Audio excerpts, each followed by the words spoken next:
Katek sa inyong lahat mga kamaster, no? And welcome back again to our channel. So meron na po tayong bagong video na ibabahagi at kunting kaalaman na si-share sa inyo sa araw na ito mga Katek. And sana'y kapapulutan nyo ng kahit kunting kaalaman, no? At dagdag idea na rin.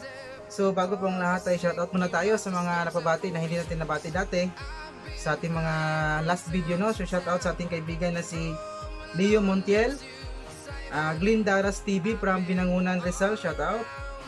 Rachel Jan Cordero from Carles, Iloilo, shoutout. MG Workstick, kaibigan natin, shoutout sa iyo bro. At kay John Salon from Gimbal, Iloilo, shoutout. Hans TV Tech, shoutout. Edison Verso, shoutout. Sa aking kaibigan na si Clint Jumar Pacaldo, shoutout sa iyo bro. And kay Tristan Carls DC Electronics from Bacoor, shoutout. At sa aking kaibigan, nagagrupo ko rin noon na si Geotech Official na may channel, sanay suportahan natin. At sa mga napashoutout pala mga Katek na hindi ko nabanggit ngayon, sure po yan sa next video natin. And sa mga kagrupo natin na electronics technician, no? Sa mga kaibigan natin mga tech vlogger, shoutout sa inyong lahat mga kamaster. And samahan nyo ko at simulan natin to.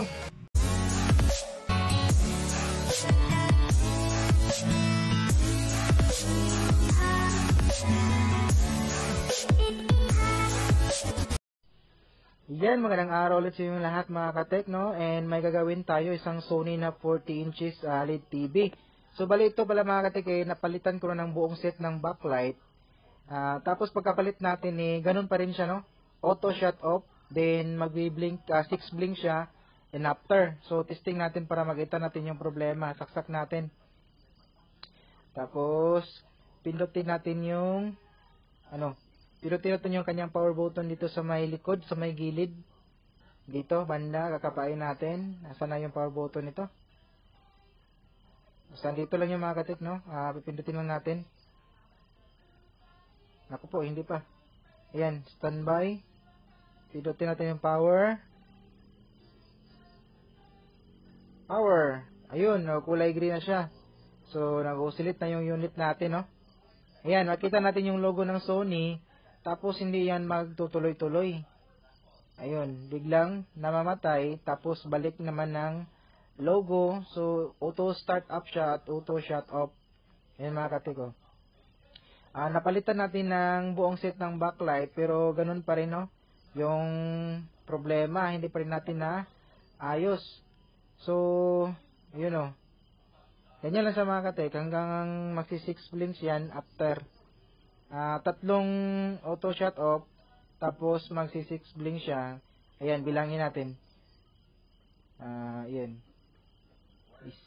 Isa, dalawa, tatlo, apat, lima, anim. Ayun. 6 blinks problem. Same problem pa rin kahit napalitan na ng buong set ng backlight. So, buksan natin. Ito na. Bali na buksan natin ito mga Katek, no? Ayan, makita nyo naman mga Katek, oh. Siguro may problema yung kanyang PWM nito. Pero ang problema mga Katek, yung napag-usapan namin ni customer, yung buong backlight lang yung papalitan para maayos yung unit. So ngayon, napalitan na naman ng buong backlight, pero ganun pa rin. So may gagawin tayo nito mga Katek, no? Ito yung model niya, sanay nabasa nyo kasi malabo yung camera natin. Kasi nga, kung papalitan natin yung PWM nito, kasi yung PWM nito siguro yung may problema, no? Kasi buo na yung backlight, napalitan na natin. Pero hindi namin kasama sa napag-usapan ni customer na sira pala yung yung PWM. Kasi hindi naman natin malaman kung pati yung PWM may problema, no? Kala natin backlight lang yung may problema. So para makatipid si customer, kailangan natin gawin to. Kasi nga baka magalit sa atin kung gagastos na naman kasi malaki na po yung gastos ni customer nito. Buong set ng backlight. Kasi yung yun yung napag-usapan namin, no. So may gagawin tayo dito mga Katek, no, para magamit ni customer at hindi tayo mapagalitan bakit tumaki yung gastos niya. Iba sa napag-usapan. So ito lang yung gawin natin. Ito yung first way sa pag-disable ng protect ng Sony. So may ginawa naman tayo dito. Last year pa yon. So ito yung kanyang supply. Tapos ito yung kanyang mga strip, no? Linya ng kanyang strip. 5 strip to mga katek. Malalaman natin dito kasi sa dot na yan, na maliban na lang sa supply, 5 dot na yan ay yan yung kanyang linya dun sa kanyang mga strip. So, may gagawin tayo nito. Bali yung gagawin natin dadayain natin yung protect ng Sony, no? Hindi tayo gagamit ng 10K resistor, kundi magnetic wire lang yung gagamitin natin para may dugtong. Huwag nyo isasali yung supply niya mga katek kasi goodbye tapos yung boxing kapag sinali natin yung power supply, no? Iwas talaga kayo mga katek, no? Sanay masundan nyo to. Huwag na huwag nyo isasali sa pagdugtong itong nasa gilid yung supply niya kasi masisira yung ating unit. So yung 5 dot lang na yan mula sa may left side natin, itong 5 dot na to, ito yung pagdudugtong natin. So ito na, bali hindi ko napakita yung pagdugtong mga katek, pero sundan nyo lang to. So siya, ito yung ginawa natin, no? Hindi natin sinali tong kanyang supply. So yung kanyang supply natin sila, ito lang yung mga strip or yung kanyang linya na galing dun sa may, ito yung supply, huwag nyo isasali to. Ito yung linya, so kanyang strip dun sa kanyang backlight, no, na feedback ipapasa dito sa kanyang PWM. Ayun, kita ba mga katek? So yung 5 dot lang yung ating pinagdudugtong ng magnetic wire. Kailangan natin gawin to para nga hindi tayo mapagalitan, no, kasi nagkamali tayo nagkamali tayo ng pag-uusap natin dun sa may customer, hindi natin handaan na ito pala may problema para pala yung kanyang PWM. So wala din tayong spare nito, mag-order pa tayo, pero so matatagalan kasi kukunin to mamaya ni customer kasi yun ang napag-usapan namin, no.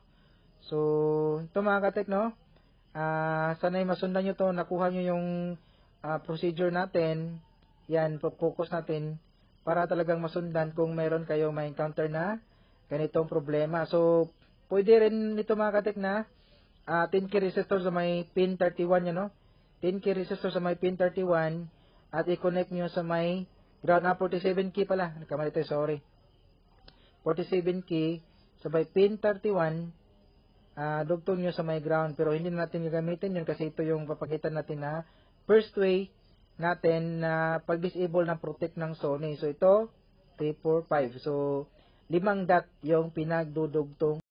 Kunting ingat na lang mga katek, no, at sundan ng mabuti yung ating ginawa dito para iwas pagkakamali, baka masira lalo yung ating unit.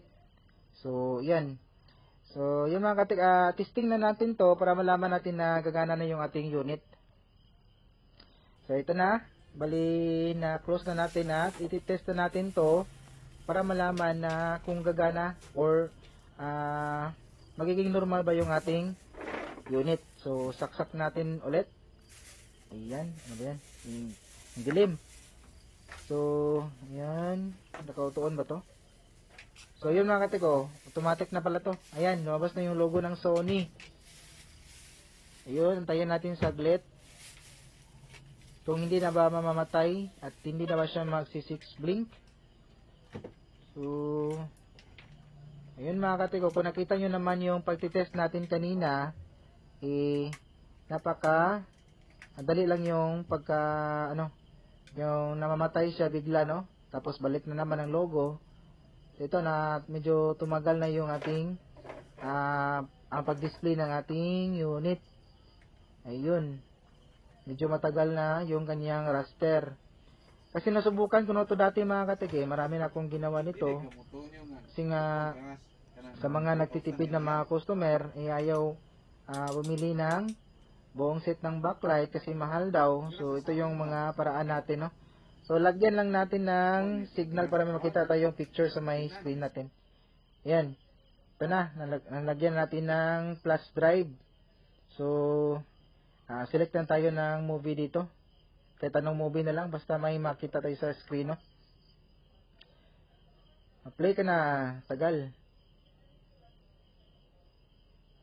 Nagluloko pa yung ating remote. Bakit ayaw? So, saglit lang mga katekra at ipi-play natin. Ano ba itong remote natin eh? Nagluloko yung remote. Ayun, gumana na.